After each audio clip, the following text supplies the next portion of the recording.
Yo, what's good, everyone? Welcome back to the channel.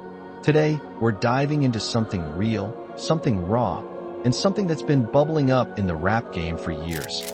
Mental health in the rap industry. For too long, rappers were expected to be untouchable, tough, invincible, no cracks in the armor. But guess what? That's changing. Artists like Kendrick Lamar, Kid Cudi, and Logic are flipping the script, breaking the stigma, and showing the world that even the biggest stars can struggle. Stick with me for the next 8 minutes as we unpack how rap is becoming a powerful voice for mental health awareness. Let's get into it.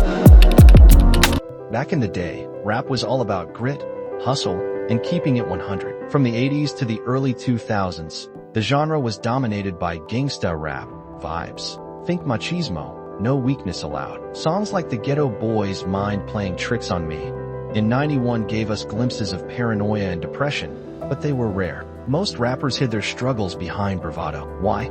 Because society, especially in black communities, often saw vulnerability as a flaw. Men were told, strong men don't cry. And for rappers, who were role models to millions, admitting to anxiety or depression felt like career suicide. But here's the thing, the pressure was insane. Imagine being a young black artist, maybe in your 20s, coming from tough neighborhoods, dealing with systemic racism, poverty, and now fame. Add in constant scrutiny, beefs, and the need to stay on 24/7. That's a recipe for mental health struggles. A study from the University of North Carolina found that between 1998 and 2018, references to mental health in rap songs more than doubled, with mentions of depression jumping from 16% to 32% and suicide from 0% to 12%. Rap was starting to mirror the real pain artists were feeling. Fast forward to the 2000s and 2010s, and things began to change. Kanye West's 2008 album 808s and Heartbreak was a game changer. It was raw, emotional, and unapologetically vulnerable, paving the way for artists like Drake, Post Malone, and Juice WRLD to get real about their feelings. Then came Kid Cudi, who checked into rehab in 2016 for depression and suicidal thoughts. He didn't just talk about it, he made music about it, like Pursuit of Happiness, that resonated with millions. Cudi showed fans it's okay to not be okay. And it's not just the music. Rappers started speaking out. Jay-Z, one of the biggest names in the game, dropped 444 in 2017 and rapped about his therapy sessions. In an interview with the New York Times, he said, "Everything is connected. Being aware of your emotions gives you an advantage." That's huge.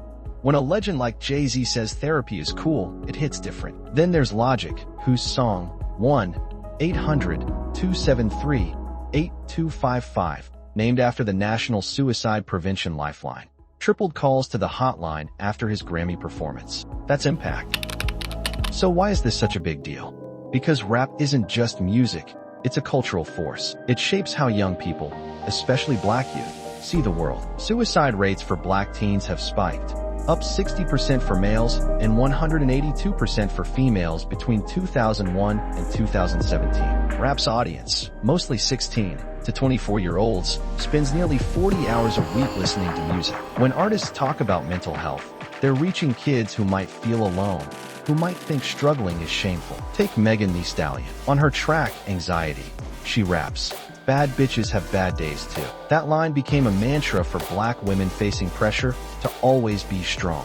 Or Kendrick Lamar's Mr. Morale and the Big Steppers, where he talks about therapy and generational trauma. These artists are telling fans, you're not weak for hurting, you're human. And that message?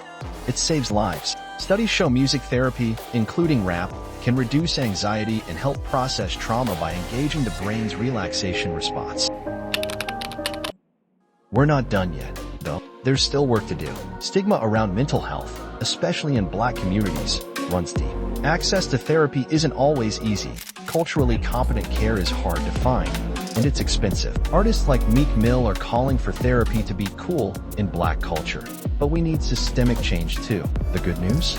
Hip-hop is leading the charge. From Logic's anti-stigma campaigns to Doekiai and DaBaby launching mental health initiatives, rappers are using their platforms to normalize getting help. And fans are listening. Posts on X show how much this resonates. People are praising artists for being real and reducing shame around mental health.